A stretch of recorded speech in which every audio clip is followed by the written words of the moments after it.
देवियों सज्जनों, नमस्कार। पावन प्रदेश हरियाणा की ऐतिहासिक नगरी हिसार के महाराजा अग्रसेन अंतर्राष्ट्रीय हवाई अड्डा परिसर में आयोजित इस समारोह में हार्दिक स्वागत अभिनंदन। देश के यशस्वी प्रधानमंत्री, दुनिया के सर्वाधिक लोकप्रिय नेता और विकसित भारत के शिल्पी माननीय श्री नरेंद्र मोदी जी का आप सबके करतल ध्वनि के साथ, ऊर्जा और उल्लास से भरी करतल ध्वनि के साथ प्रधानमंत्री महोदय का वंदन अभिनंदन। इस अवसर पर मंच पर गरिमामयी उपस्थिति है हरियाणा के माननीय मुख्यमंत्री श्री नायब सिंह सैनी जी का, उनका भी हार्दिक स्वागत अभिनंदन है। साथ ही उपस्थित है केंद्रीय नागरिक विमानन मंत्रालय में राज्य मंत्री श्री मुरलीधर मोहोल जी, हरियाणा सरकार में माननीय मंत्री श्री विपुल गोयल जी, कृष्ण कुमार बेदी जी और रणवीर गंगवा जी, माननीय सांसद धर्मवीर जी, सुभाष बराला जी, किरण चौधरी जी और भारतीय जनता पार्टी के प्रदेश अध्यक्ष मोहनलाल बाडोली जी, आप सभी का और दर्शक दीर्घा में विशाल संख्या में बैठे हुए आप सभी का हार्दिक स्वागत अभिनंदन वंदन आप सभी का। देवियों सज्जनों, मैं निवेदन करूंगा माननीय मुख्यमंत्री श्री नायब सिंह सैनी जी से कि वे प्रदेशवासियों की ओर से माननीय प्रधानमंत्री महोदय का स्वागत अभिनंदन करें और सबसे पहले प्रधानमंत्री जी को हमारे किसानों की मेहनत का फल, तैयार गेहूं की सुनहरी बालियों का गुच्छा और उसमें कमल के फूल जो हमारी आस्था का, आध्यात्मिकता का प्रतीक है, भेंट करके उनका स्वागत अभिनंदन करें। मुख्यमंत्री महोदय से मैं पुनः निवेदन करूंगा, अब माननीय प्रधानमंत्री महोदय को पगड़ी और शॉल भेंट कर उनका अभिनंदन करें आपके करतल ध्वनि के साथ। हरियाणा की यह पगड़ी अतिथि के प्रति हमारे सर्वोच्च सम्मान का प्रतीक है।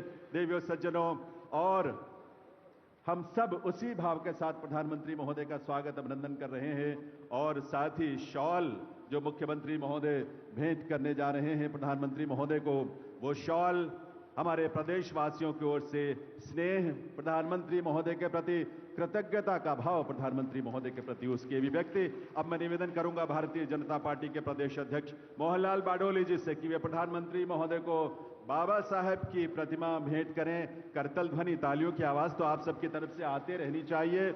और अब अनुरोध हरियाणा सरकार में सामाजिक न्याय और अधिकारिता मंत्री श्री कृष्ण कुमार बेदी जी से, वे प्रधानमंत्री महोदय को एक स्मृति चिन्ह भेंट करें। ये स्मृति चिन्ह नॉन स्टॉप हरियाणा के नित नए संकल्पों को पूरा करने का भाव अभिव्यक्त करता है। देवियों सज्जनों, बहुत बहुत वंदन अभिनंदन माननीय प्रधानमंत्री श्री नरेंद्र मोदी जी का। मैं अब निवेदन करूंगा माननीय मुख्यमंत्री हरियाणा श्री नायब सिंह सैनी जी से कि वे प्रदेशवासियों की ओर से माननीय प्रधानमंत्री महोदय के स्वागत के साथ साथ अपने संबोधन के लिए पधारें। माननीय मुख्यमंत्री हरियाणा श्री नायब सिंह सैनी जी।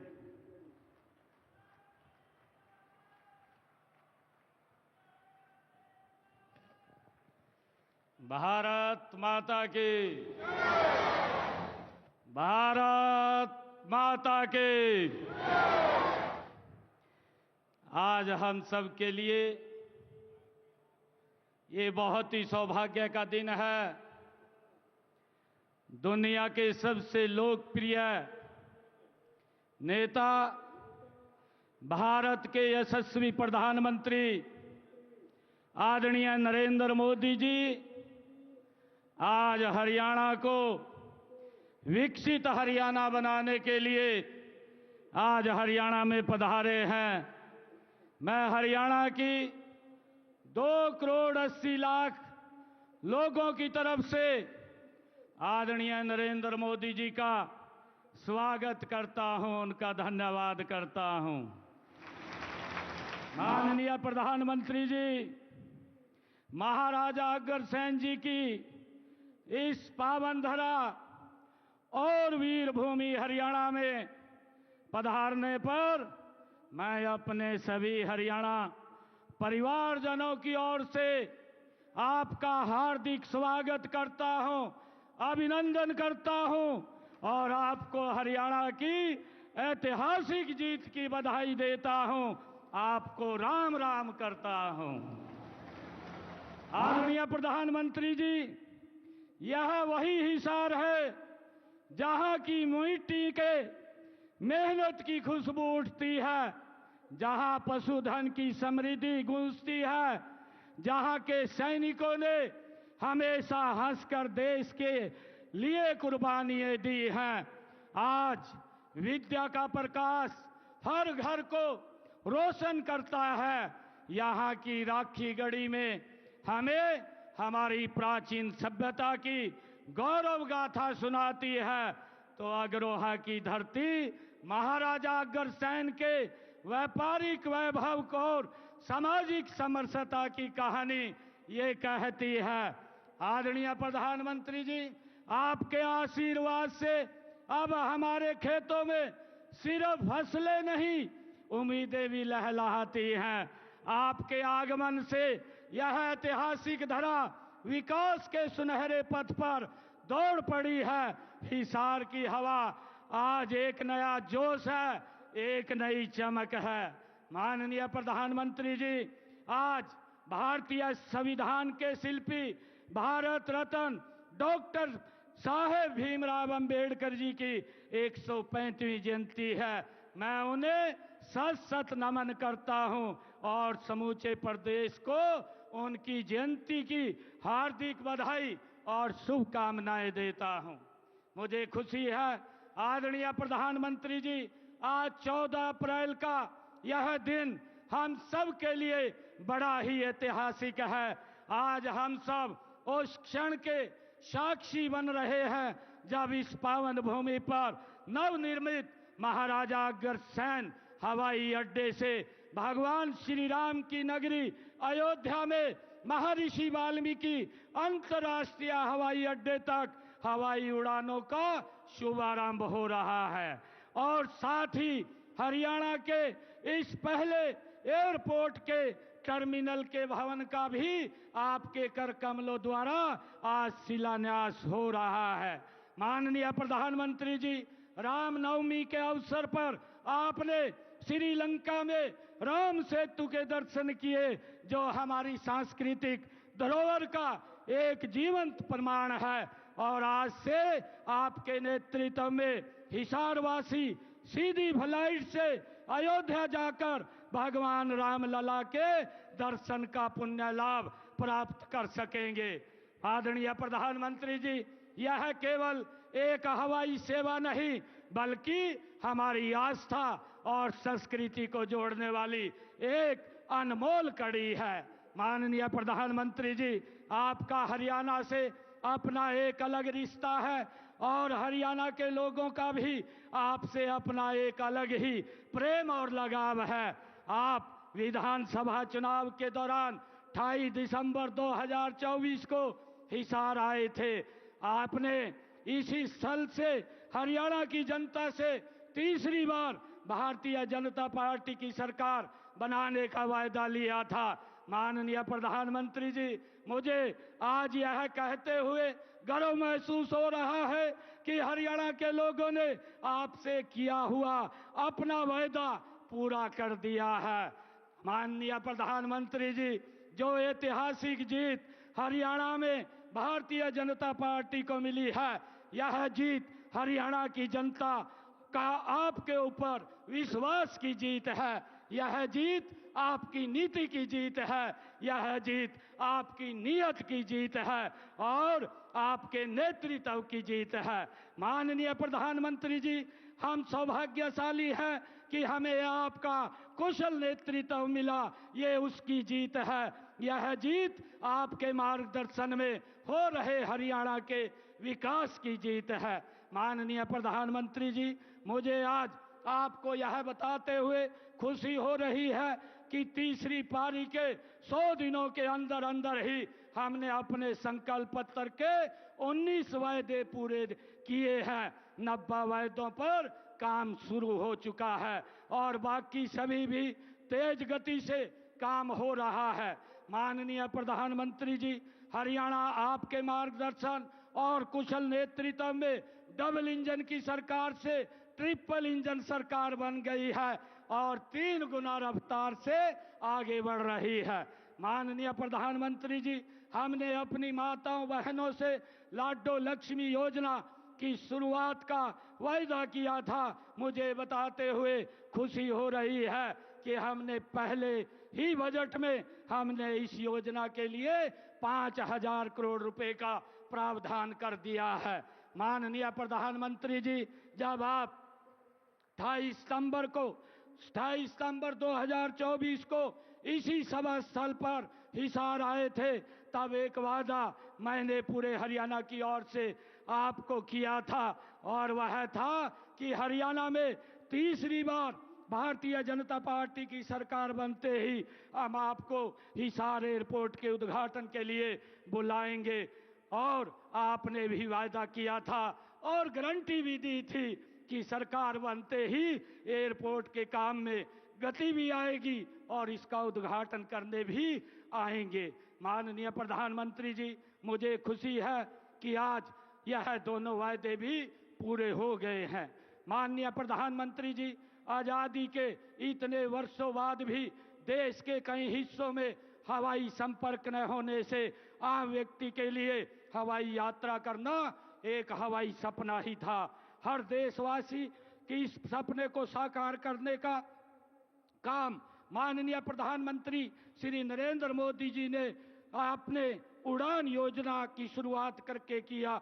माननीय प्रधानमंत्री जी, आज यहाँ आपके कर कमलों द्वारा एयरपोर्ट के दूसरे टर्मिनल के भवन का शिलान्यास भी हो रहा है और यहाँ से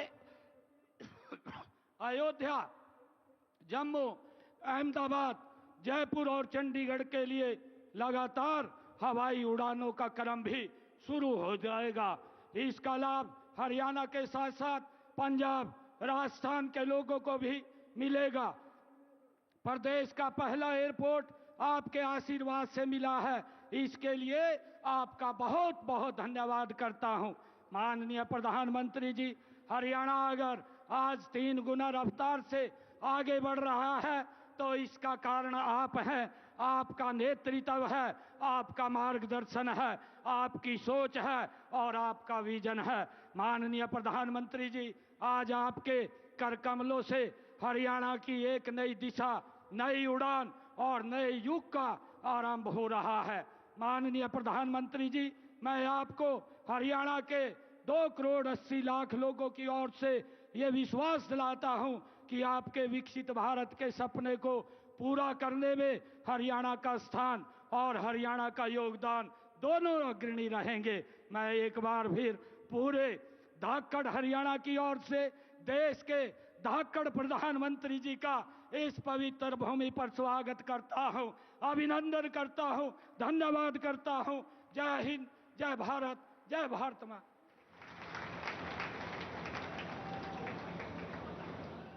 बहुत बहुत आभार माननीय मुख्यमंत्री महोदय का। देवियों सज्जनों, अब समय है हमारे संकल्पों की उड़ान का। आज यहां माननीय प्रधानमंत्री महोदय महाराजा अग्रसेन अंतर्राष्ट्रीय हवाई अड्डे के दूसरे टर्मिनल के निर्माण कार्य की शिलापट्टिका का अनावरण करेंगे पहले, और फिर हिसार हवाई अड्डे से पहली व्यावसायिक उड़ान का भी शुभारंभ करेंगे। मैं निवेदन करूंगा माननीय प्रधानमंत्री महोदय से कि वे पहले रिमोट का बटन दबाकर महाराजा अग्रसेन अंतर्राष्ट्रीय हवाई अड्डे के दूसरे टर्मिनल के निर्माण की शिलापट्टिका का अनावरण करने की कृपा करें।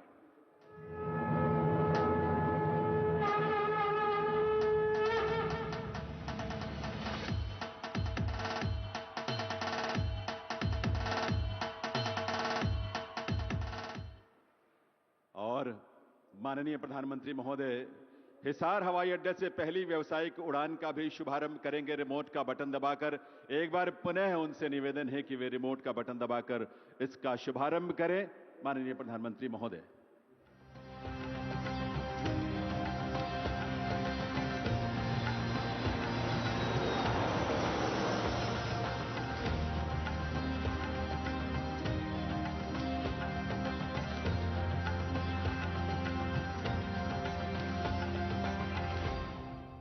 देवियों सज्जनों, आप सबको हृदय से बधाई इस उड़ान की, संकल्पों के इस नए उड़ान की। और ये दृश्य आपके सामने हमारे इस एयरपोर्ट के उस रनवे का है जहां से पहली व्यावसायिक उड़ान जो है वो टेक ऑफ करने वाली है, उसकी शुरुआत हो रही है।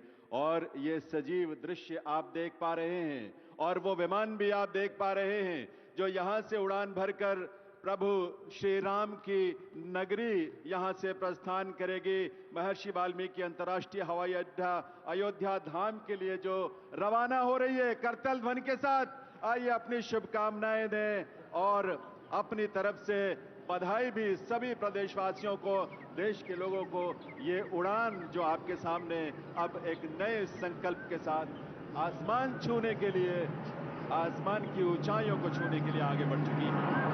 बहुत बहुत आभार माननीय प्रधानमंत्री महोदय का इस उड़ान के लिए, सौगात के लिए। आज के विशेष दिन पर ये उड़ान को लेकर एक शुरुआत है जो भविष्य में और भी विस्तार पाएगा। संकल्पों की इस उड़ान पर आधारित एक फिल्म हमने तैयार की है जिसमें हिसार के इस महाराजा अग्रसेन अंतर्राष्ट्रीय हवाई अड्डे के नए स्वरूप की झलक आपको नजर आएगी। आइए देखते हैं ये फिल्म। हरियाणा का दिल हिसार, जहां इतिहास की गूंज हवाओं में तैरती है और भविष्य की उड़ान तैयार है। प्रधानमंत्री श्री नरेंद्र मोदी जी की गति शक्ति योजना के तहत हिसार अब हवाई नक्शे पर नई ऊंचाइयां छुएगा। आज माननीय प्रधानमंत्री जी ने महाराजा अग्रसेन हवाई अड्डे से अयोध्या के लिए पहली उड़ान को अपने शुभ कर कमलों से रवाना किया और टर्मिनल 2 के निर्माण की आधारशिला भी रखी, जिस पर लगभग 486 करोड़ रुपए खर्च होंगे। हरियाणा सरकार के सहयोग से बना ये एयरपोर्ट न केवल क्षेत्रीय विकास और रोजगार का द्वार खोलेगा, बल्कि देश के प्रमुख शहरों से सीधी हवाई कनेक्टिविटी भी सुनिश्चित करेगा। 7200 एकड़ में फैले इस इंटीग्रेटेड एविएशन हब में 4200 एकड़ पर एयरपोर्ट और 3000 एकड़ पर एविएशन हब विकसित हो रहा है। 3000 मीटर लंबा रनवे हर मौसम और हर समय उड़ानों के लिए तैयार है। ATR 72 से लेकर एयरबस 320 तक की उड़ानों के संचालन के लिए भी सक्षम। हरियाणा का ये एयरपोर्ट हर साल 21 लाख यात्रियों को संभाल सकेगा। शुरुआती उड़ानों में अयोध्या, जम्मू, जयपुर, अहमदाबाद और चंडीगढ़ को जोड़ा जा रहा है। व्यापार, पर्यटन और औद्योगिक विकास को नई रफ्तार देने के लिए हिसार हवाई अड्डा, जहां सपनों की डोर अब सीधे जुड़ती है आसमान से। आप सबकी करतल ध्वनि के साथ आइए इस अवसर को हम मिलकर मनाएं उत्साह से, जहां ये सौगात आज हम सबको मिली है प्रधानमंत्री महोदय के करकमलों से। देवी सज्जनों, माननीय प्रधानमंत्री महोदय की प्रेरणा और उनके मार्गदर्शन में हरियाणा प्रदेश ने बीते 10 वर्षों में विकास और सुशासन के नए प्रतिमान स्थापित किए हैं। 10 वर्षों की इस यात्रा पर आधारित एक लघु फिल्म है जो हमने तैयार की है। आइए देखते हैं ये फिल्म। 2014 देश ने एक बड़ा बदलाव देखा। मैं नरेंद्र दामोदर दास मोदी प्रधानमंत्री नरेंद्र मोदी जी ने देश की कमान संभाली और अपने कड़े और बड़े फैसलों से देश को एक नई दिशा दी। पर हरियाणा में भी था भेदभाव, क्षेत्रवाद का बोलबाला। अगर पारदर्शिता भी थी तो सिर्फ बातों और दावों में। ऐसे कठिन समय में हरियाणा ने मोदी जी का साथ चुना और फिर हुआ हरियाणा में एक नए दौर का उदय। हरियाणा अद्भुत संभावनाओं का राज्य है।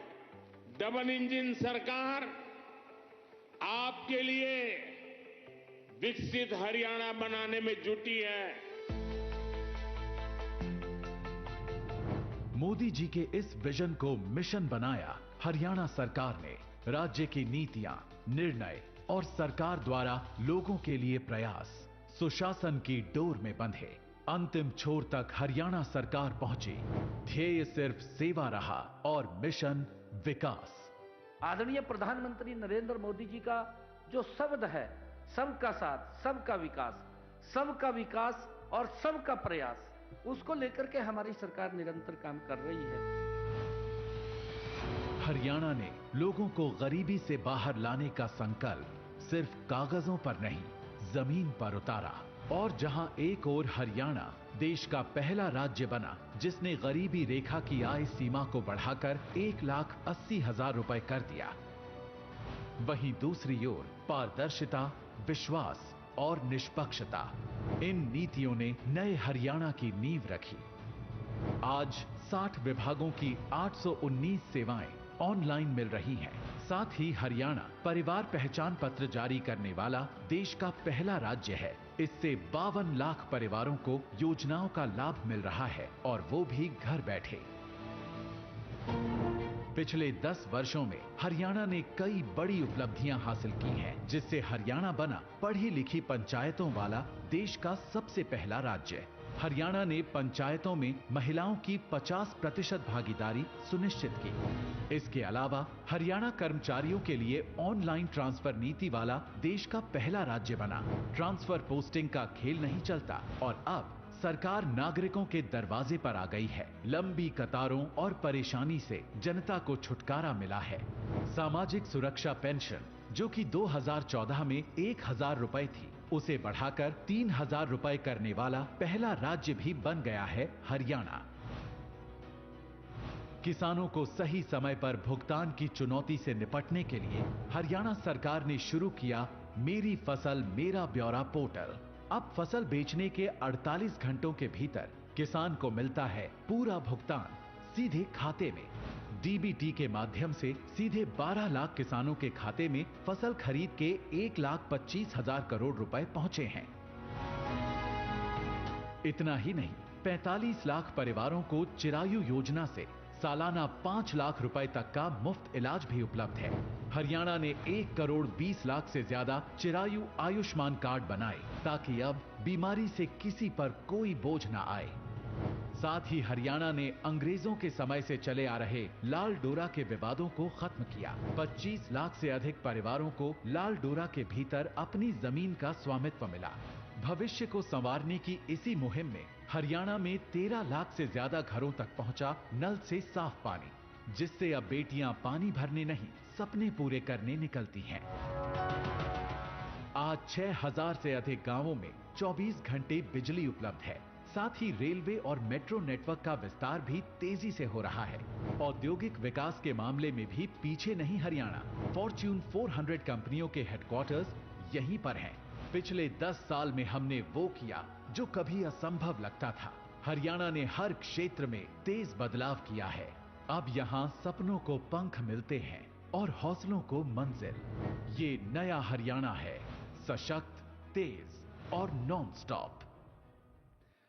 एक बार आपकी करतल ध्वनि की गूंज जरूर सुनाई देनी चाहिए, क्योंकि ये नया हरियाणा है, नॉन स्टॉप हरियाणा है। देवियों सज्जनों, स्वतंत्र भारत के इतिहास में वर्ष 2014 आप सब इस बात को गहरे से महसूस करते हैं, एक नए युग के प्रवर्तन का वर्ष था, जब माननीय प्रधानमंत्री श्री नरेंद्र मोदी ने देश का नेतृत्व संभाला और बाबा साहेब के चिंतन और उनकी विरासत को समावेशी भारत, विकसित भारत के निर्माण का आधार बनाया।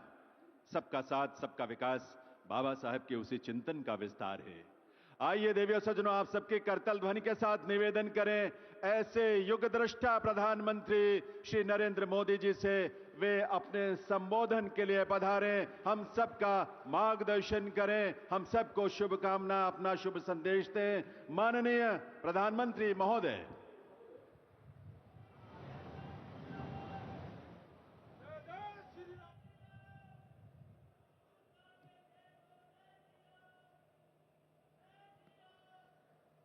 मैं कहूंगा, बाबा साहब आंबेडकर, आप सब 2 बार बोलिए, अमर रहे, अमर रहे। बाबा साहब आंबेडकर, बाबा साहब आंबेडकर,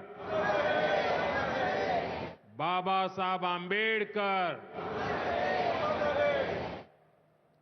हरियाणा के मुख्यमंत्री श्रीमान नायब सिंह सैनी जी, केंद्रीय मंत्रिमंडल के मेरे साथी श्रीमान मुरलीधर मोहोल जी, हरियाणा सरकार के सभी मंत्रीगण, सांसद और विधायकगण और मेरे प्यारे भाई और बहनों, मारे हरियाणा के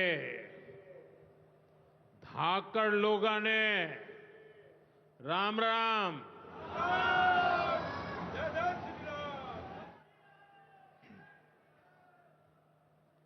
ठाडे जवान, ठाडे खिलाड़ी और ठाडा भाईचारा यो से हरियाणा की पहचान।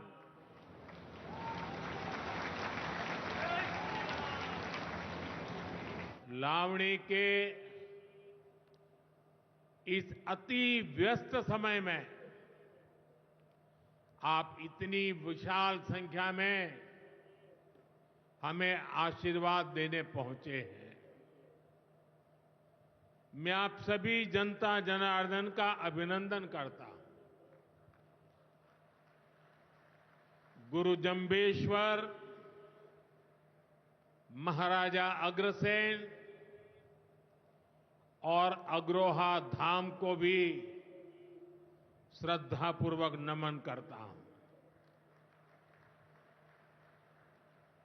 साथियों, हरियाणा से, हिसार से मेरी कितनी ही यादें जुड़ी हुई है। जब भारतीय जनता पार्टी ने मुझे हरियाणा की जिम्मेदारी दी थी, तो यहां अनेक साथियों के साथ मैंने लंबे समय तक मिलकर काम किया था। इन सभी साथियों के परिश्रम ने भारतीय जनता पार्टी की हरियाणा में नींव को मजबूत किया है। और आज मुझे ये देखकर गर्व होता है कि भाजपा विकसित हरियाणा, विकसित भारत के लक्ष्य को लेकर पूरी गंभीरता से काम कर रहा है। साथियों, आज का दिन हम सभी के लिए, पूरे देश के लिए और खास करके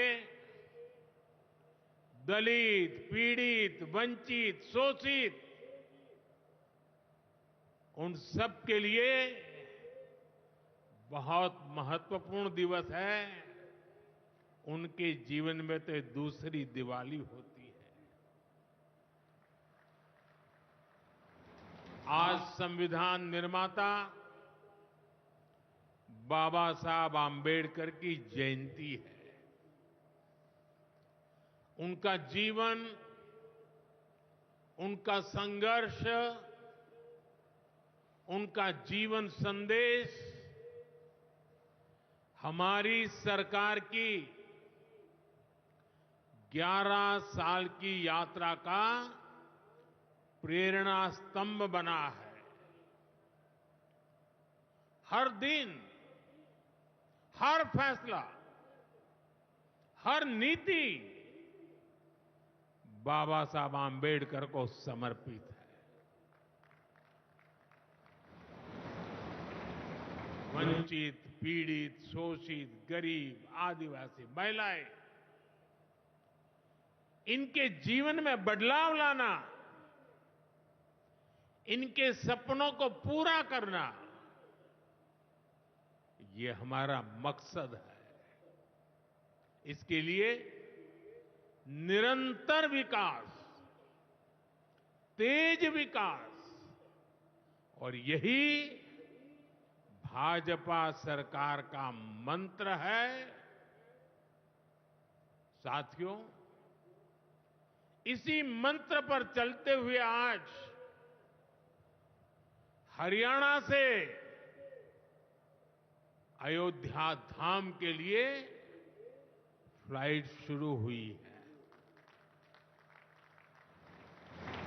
यानी अब श्री कृष्ण जी की पावन भूमि हरियाणा प्रभु राम की नगरी से सीधे जुड़ गई है।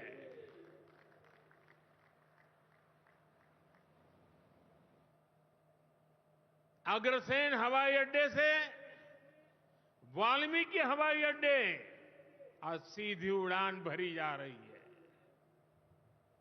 बहुत जल्द यहां से दूसरे शहरों के लिए भी उड़ानें शुरू होगी। आज हिसार एयरपोर्ट की नई टर्मिनल बिल्डिंग का शिलान्यास भी हुआ है। ये शुरुआत हरियाणा की आकांक्षाओं को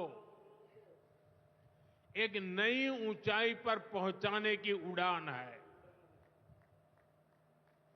मैं हरियाणा के लोगों को इस नई शुरुआत के लिए ढेर सारी बधाई देता हूं। साथियों, मेरा आपसे वादा रहा है, हवाई चप्पल पहनने वाला भी हवाई जहाज में उड़ेगा।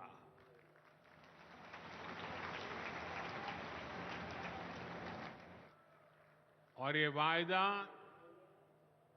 हम देश में चारों तरफ पूरा होता देख रहे हैं। बीते 10 सालों में करोड़ों भारतीयों ने जीवन में पहली बार हवाई सफर की है। हमने वहां भी नए एयरपोर्ट बनाए, जहां कभी अच्छे रेलवे स्टेशन तक नहीं थे। 2014 से पहले देश में 74 एयरपोर्ट थे। सोचिए, 70 साल में 74। आज देश में एयरपोर्ट की संख्या 150 के पार हो गई है।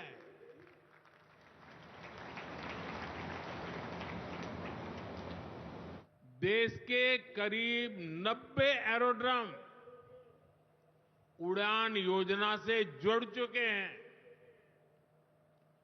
600 से अधिक रूट पर उड़ान योजना के तहत हवाई सेवा चल रही है। इनमें बहुत कम पैसों में लोग हवाई यात्रा कर रहे हैं। और इसलिए आज हर साल हवाई यात्रा करने वालों का नया रिकॉर्ड बन रहा है। हमारी एयरलाइन कंपनियों ने भी रिकॉर्ड संख्या में 2000 नए जहाजों का, हवाई जहाजों का ऑर्डर दिया है। और जितने नए जहाज आएंगे, उतनी ही ज्यादा नौकरियां पायलट के रूप में हो, एयर होस्टेस के रूप में हो, सैकड़ों नई सेवाएं भी होती है। एक जगह हवाई जहाज चलता है तब ग्राउंड स्टाफ होता है, न जाने कितने काम होते हैं। ऐसी अनेक सेवाओं के लिए नौजवानों को रोजगार के अवसर मिलेंगे। इतना ही नहीं, हवाई जहाज के मेंटेनेंस से जुड़ा एक बड़ा सेक्टर भी अनगिनत रोजगार बनाएगा। हिसार का ये एयरपोर्ट भी हरियाणा के नौजवानों के सपनों को नई ऊंचाई देगा। साथियों, हमारी सरकार एक तरफ कनेक्टिविटी पर बल दे रही है, दूसरी तरफ गरीब कल्याण और सामाजिक न्याय भी सुनिश्चित कर रही है। और यही तो बाबा साहब आंबेडकर का सपना था। हमारे संविधान निर्माताओं की यही आकांक्षा थी। देश के लिए मरने मिटने वालों का भी यही सपना था। लेकिन हमें ये कभी भूलना नहीं है कि कांग्रेस ने बाबा साहब आंबेडकर के साथ क्या किया। जब तक बाबा साहब जीवित थे, कांग्रेस ने उन्हें अपमानित किया। दो बार उन्हें चुनाव हरवाया। कांग्रेस की पूरी सरकार उनको उखाड़ फेंकने में लगी थी। उनको सिस्टम से बाहर रखने की साजिश की गई। जब बाबा साहब हमारे बीच नहीं रहे तो कांग्रेस ने उनकी याद तक मिटाने की कोशिश की। कांग्रेस ने बाबा साहब के विचारों को भी हमेशा के लिए खत्म कर देना चाहा।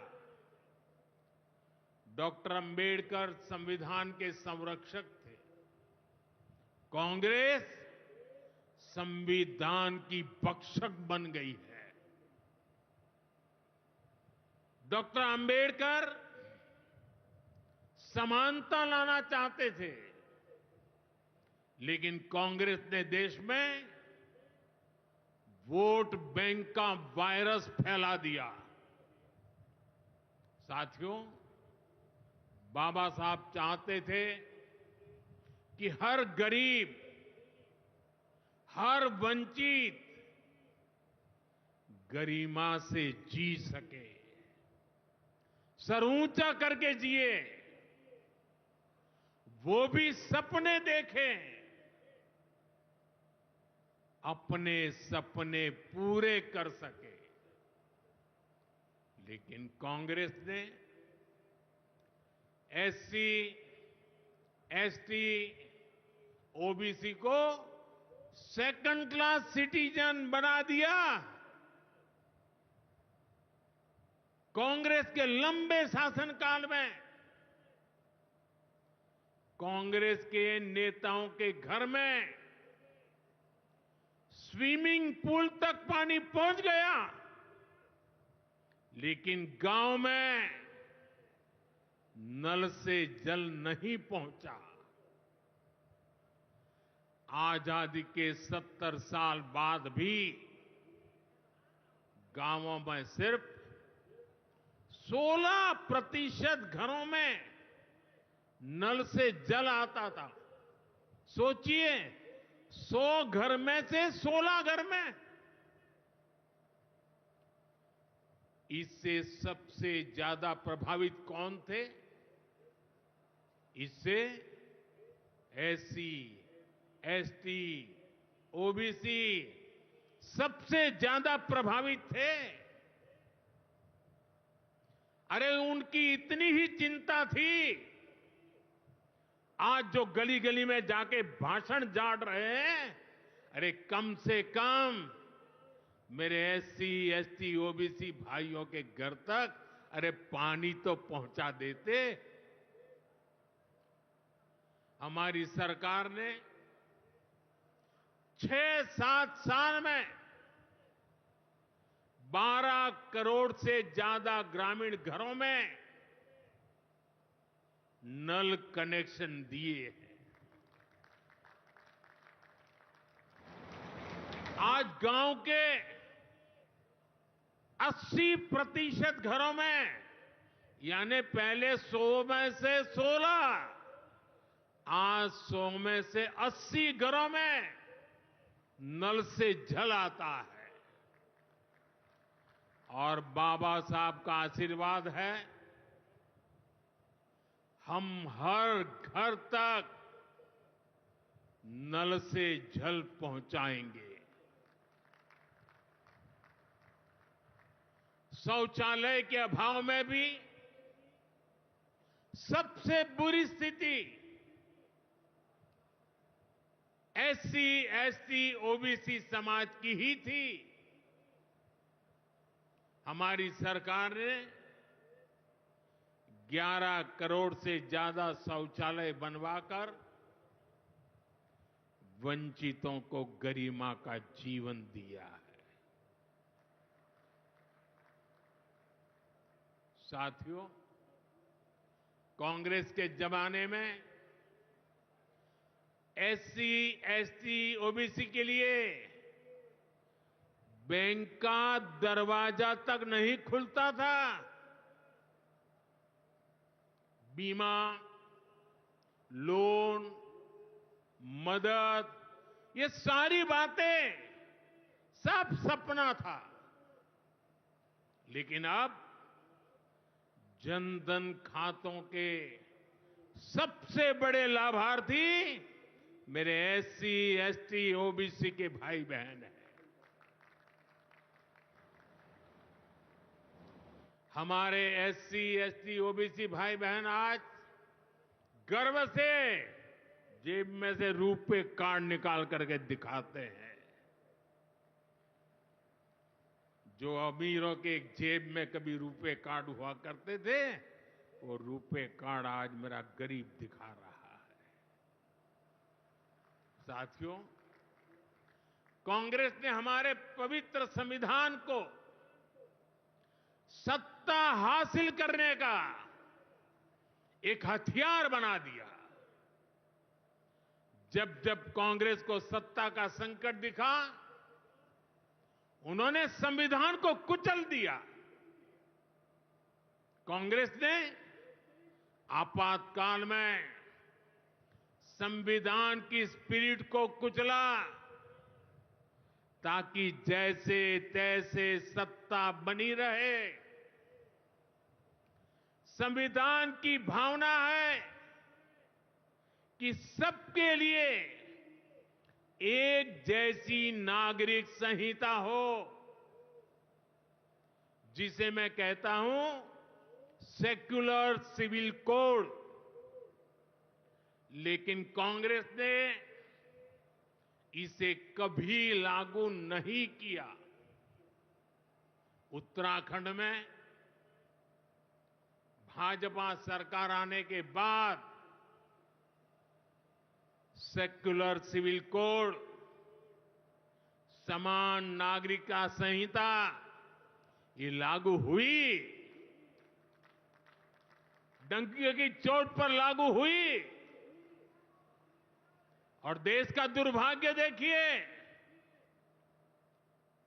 संविधान को जेब में लेकर के बैठे हुए लोग, संविधान पर बैठ गए हुए लोग, ये कांग्रेस के लोग उसका भी विरोध कर रहे हैं।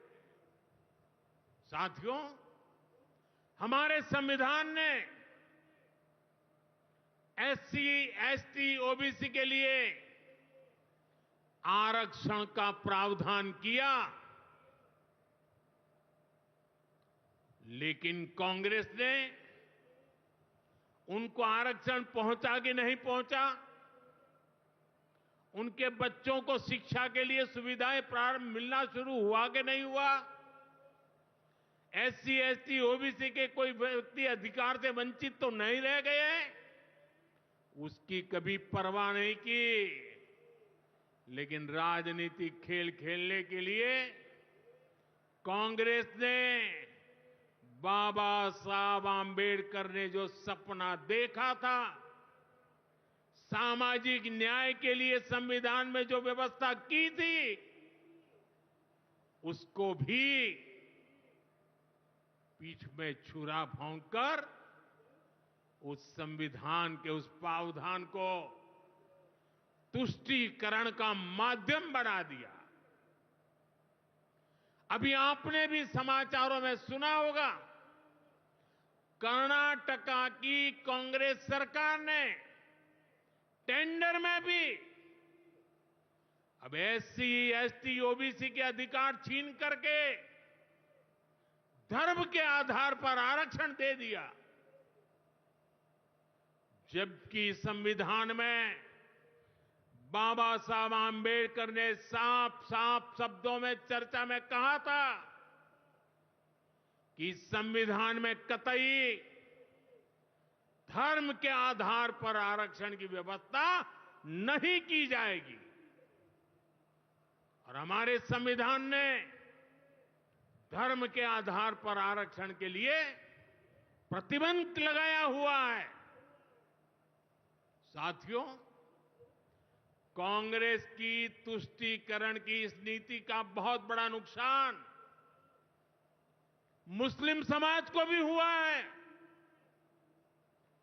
कांग्रेस ने सिर्फ कुछ कट्टरपंथियों को ही खुश किया है, बाकी समाज बेहाल रहा, अशिक्षित रहा, गरीब रहा। कांग्रेस की इस कुनीति का सबसे बड़ा प्रमाण वक्फ कानून है। देश आजाद होने के बाद 2013 तक वक्फ का कानून चलता था, लेकिन चुनाव जीतने के लिए, तुष्टीकरण की राजनीति के लिए, वोट बैंक की राजनीति के लिए 2013 के आखिर में, आखिरी सत्र में कांग्रेस ने इतने सालों तक चल रहे वक्फ के कानून में आनन फानन संशोधन कर दिया ताकि चुनाव में वोट पा सके। वोट बैंक को खुश करने के लिए इस कानून को ऐसा बना दिया कि बाबा साहब आम्बेडकर के संविधान की ऐसी की तैसी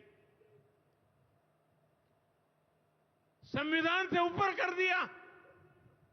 ये बाबा साहब का सबसे बड़ा अपमान का काम था। साथियों, ये कहते हैं कि उन्होंने मुसलमानों के हित में किया। मैं जरा ऐसे सभियों से पूछना चाहता हूं, वोट बैंक के भूखे इन राजनेताओं से कहना चाहता हूं, अगर सच्चे अर्थ से आपके दिल में मुसलमानों के लिए थोड़ी भी हमदर्दी है तो कांग्रेस पार्टी अपने पार्टी के अध्यक्ष मुसलमान को बनाए। क्यों नहीं बनाते भाई? संसद में टिकट देते हैं, 50% मुसलमानों को दो, जीत करके आएंगे तो अपनी बात बताएंगे। लेकिन ये नहीं करना है। कांग्रेस में तो कुछ नहीं देना है। देश के नागरिकों के अधिकारों को छीनना और देना, इनकी नीयत किसी का भी भला करने की कभी नहीं रही, मुसलमानों का भला करने की भी नहीं रही। यही कांग्रेस की अच्छी सच्चाई है। साथियों, वक्फ के नाम पर लाखों हेक्टेयर जमीन पूरे देश में है। इस जमीन, इस प्रॉपर्टी से गरीब का, बेसहारा महिलाओं बच्चों का भला होना चाहिए था। और आज ईमानदारी से उसका उपयोग हुआ होता तो मेरे मुसलमान नौजवानों को साइकिल के पंक्चर बना करके जिंदगी नहीं गुजारनी पड़ती। लेकिन इससे मुट्ठी भर भू माफिया का कोई भला हुआ। पसमानदा मुस्लिम इस समाज को कोई फायदा नहीं हुआ।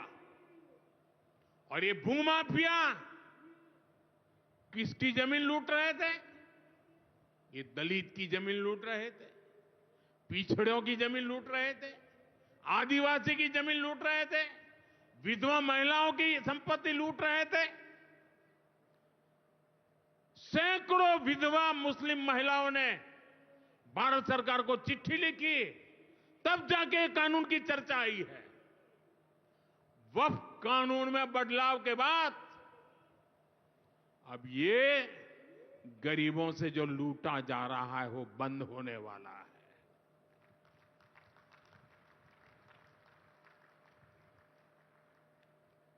और सबसे बड़ी बात, हमने एक बहुत बड़ा जिम्मेदारीपूर्ण महत्वपूर्ण काम किया है। हमने इस वक्फ कानून में एक और प्रावधान किया है। अब नए कानून के तहत, वक्फ के कानून के तहत किसी भी आदिवासी की जमीन को हिंदुस्तान के किसी भी कोने में आदिवासी की जमीन को, उसके घर को, उसकी संपत्ति को ये वक्फ बोर्ड हाथ भी नहीं लगा पाएगा। ये आदिवासी के हितों की रक्षा करने का, संविधान की मर्यादाओं का पालन करने का हमने बहुत बड़ा काम किया है। नए प्रावधानों से वक्फ की भी पवित्र भावना का सम्मान होगा। मुस्लिम समाज के गरीब और पसमानदा परिवारों, मुस्लिम महिलाओं, खास करके मुस्लिम विधवाओं को, मुस्लिम बच्चों को उनका हक भी मिलेगा और भविष्य में उनका हक सुरक्षित रहेगा। और यही तो बाबा साहब आंबेडकर ने संविधान के स्पिरिट में हमें काम दिया हुआ है। यही असल स्पिरिट है, यही असली सामाजिक न्याय है। साथियों, हमारी सरकार ने 2014 के बाद बाबा साहब आंबेडकर की प्रेरणा को आने वाली पीढ़ियों तक पहुंचाने के लिए अनेक महत्वपूर्ण कदम उठाए। बाबा साहब देश और दुनिया में जहां जहां रहे, वे सभी स्थान उपेक्षित थे। जो संविधान के नाम पर अपनी राजनीतिक रोटी सेकने के लिए निकले हैं, उन्होंने बाबा साहब से जुड़े हुए हर स्थान का अपमान किया, इसे इतिहास से मिटाने का प्रयास किया।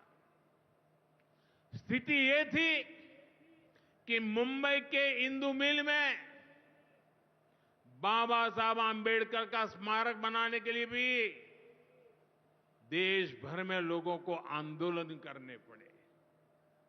हमारी सरकार ने आते ही इंदु मिल के साथ साथ बाबा साहब आंबेडकर की महू की जन्मभूमि हो, बाबा साहब आंबेडकर जी की लंदन की शिक्षा भूमि हो, दिल्ली में उनकी महापरिनिर्वाण स्थली हो, या फिर नागपुर की दीक्षा भूमि हो, हमने सभी का विकास किया।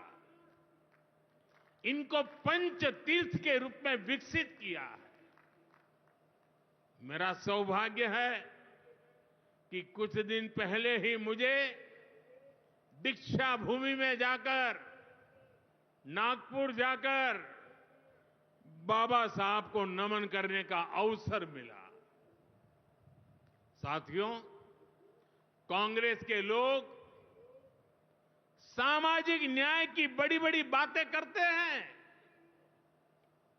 लेकिन हमें ये भी याद रखना है कि कांग्रेस ने बाबा साहब आंबेडकर और चौधरी चरण सिंह जी, इन दोनों महान सपूतों को भारत रत्न नहीं दिया था।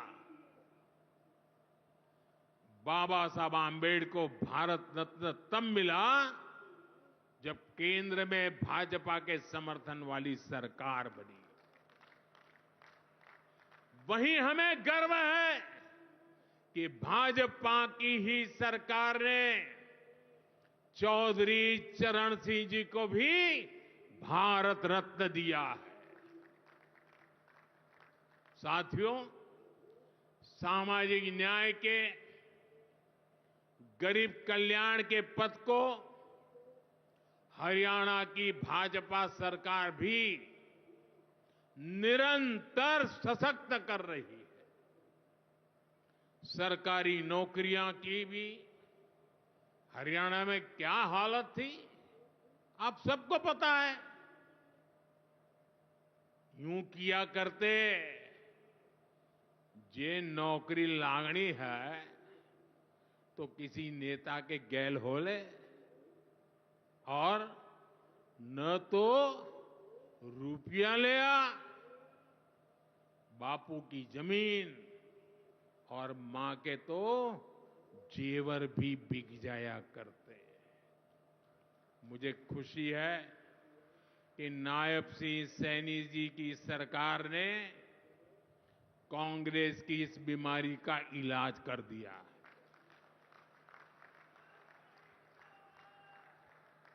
बिना खर्ची, बिना पर्ची के नौकरियां देने का जो ट्रैक रिकॉर्ड हरियाणा का है, वो अद्भुत है। और मुझे गर्व है कि मुझे ऐसे साथी मिले हैं, ऐसी साथी सरकार मिली है। यहां के 25,000 नौजवानों को सरकारी नौकरी ना मिले, इसके लिए कांग्रेस ने एड़ी चोटी का जोर लगा दिया था। लेकिन इधर मुख्यमंत्री नायब सैनी जी ने शपथ ली, उधर हजारों युवाओं को नियुक्ति पत्र जारी कर दिए गए। यह है भाजपा का, सरकार का सुशासन। और अच्छा ये है कि नायब सिंह सैनी जी की सरकार आने वाले वर्षों में हजारों नई नौकरियों का रोड मैप बना करके चल रही है। साथियों, हरियाणा वो प्रदेश है जहां बहुत बड़ी संख्या में युवा सेना में जाकर देश की सेवा करते हैं। कांग्रेस ने तो वन रैंक वन पेंशन को लेकर भी दशकों तक धोखा ही दिया। ये हमारी सरकार है जिसने वन रैंक वन पेंशन योजना लागू की।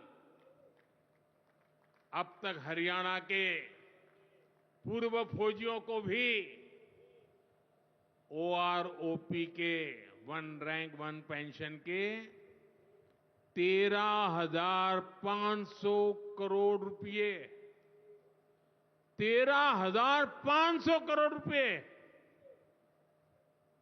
दिए जा चुके हैं। आपको याद होगा, इसी योजना पर झूठ बोलते हुए कांग्रेस सरकार ने पूरे देश के फौजियों के लिए सिर्फ 500 करोड़ रुपए का प्रावधान किया था। अब आप सोचिए, अकेले हरियाणा में 13,500 करोड़, और कहां 500 करोड़, कैसी आंख में धूल डालने की प्रवृत्ति थी। कांग्रेस किसी की सगी नहीं है, वो सिर्फ सत्ता की सगी है। वो ना दलितों की सगी है, न पिछड़ों की सगी है, न मेरे देश की माता बहन बेटियों की सगी है, और न ही वो मेरे फौजियों की सगी है। साथियों, मुझे पूरा विश्वास है कि हरियाणा विकसित भारत के संकल्प को मजबूती देगा। खेल हो या फिर खेत, हरियाणा की मिट्टी की खुशबू दुनिया भर में महक बिखेरती रहेगी। मुझे हरियाणा के अपने बेटे बेटियों पर बहुत भरोसा है। ये नया एयरपोर्ट, ये नई उड़ान हरियाणा के सपनों को पूरा करने की प्रेरणा बने और इतनी विशाल संख्या में आप आशीर्वाद देने आए, ये मेरा सौभाग्य है। मैं आपको सर झुका करके नमन करता हूं और अनेक सफलताओं के लिए अनेक अनेक शुभकामनाएं देता हूं, बहुत बहुत बधाई देता हूं। मेरे साथ बोलिए भारत माता की, भारत माता की, भारत माता की। बहुत बहुत धन्यवाद। आइए हम सब अपने अपने स्थान पर खड़े होकर हृदय से आभार व्यक्त करें माननीय प्रधानमंत्री श्री नरेंद्र मोदी जी का। करतल ध्वनि की गूंज पूरे देश में सुनाई देनी चाहिए। बहुत बहुत आभार हरियाणा प्रदेश के जन जन की ओर से, आप सभी की ओर से, इस देश के यशस्वी प्रधानमंत्री श्री नरेंद्र मोदी जी का। आज का दिन आपने हरियाणा प्रदेश की विकास यात्रा को समर्पित किया है। बाबा साहेब की 135वीं जयंती को आपने इस रूप में हरियाणा प्रदेश के हर वासी को समर्पित किया है, जिसका आज यहां के कार्यक्रम के बाद अगला पड़ाव यमुनानगर है। संकल्पों की ये उड़ान देवियों सज्जनों जारी रहेगी और हृदय से आभार माननीय प्रधानमंत्री महोदय का। तो संविधान निर्माता और भारत रत्न डॉक्टर भीमराव अंबेडकर की जयंती के मौके पर प्रधानमंत्री नरेंद्र मोदी इस समय हरियाणा में हैं और हरियाणा के हिसार में हिसार अयोध्या की पहली कमर्शियल फ्लाइट को हरी झंडी प्रधानमंत्री नरेंद्र मोदी ने दिखाई है। साथ ही टर्मिनल 2 का भी शिलान्यास प्रधानमंत्री नरेंद्र मोदी ने किया है। अगला पड़ाव प्रधानमंत्री का हरियाणा का यमुनानगर होने वाला है, लेकिन हरियाणा में कई महत्वपूर्ण बातों का प्रधानमंत्री नरेंद्र मोदी ने जिक्र किया।